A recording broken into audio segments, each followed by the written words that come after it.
Quello che ha superato tutti. Partita la prima batteria dove scatta il comando Luiti con Gianluca Fais a prendere il comando delle operazioni, ma il gruppetto ancora compatto al primo passaggio dall'esterno alla progressione di Mutsudo Rai, ma intanto rimane al comando Luiti.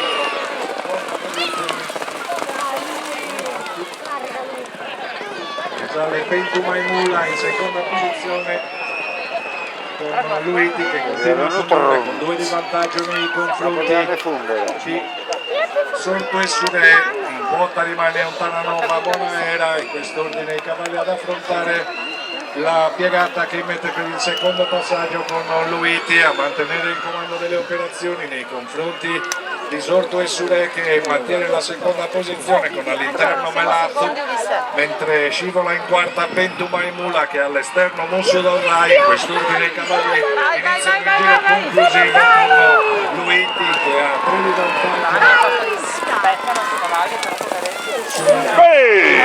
Sale in seconda posizione, in terza Sorto e Sudè con Musso Dorrai chiamato alla frusta dal Giovanni Soggia.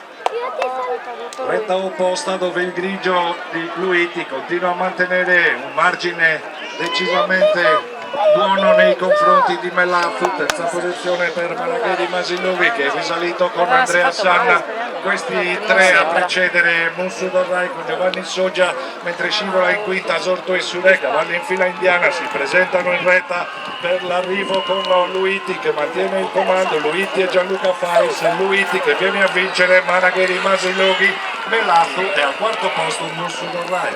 Questi i primi 4 finalisti di questa edizione 2023 del Palio dei Vicinati di Fioriera.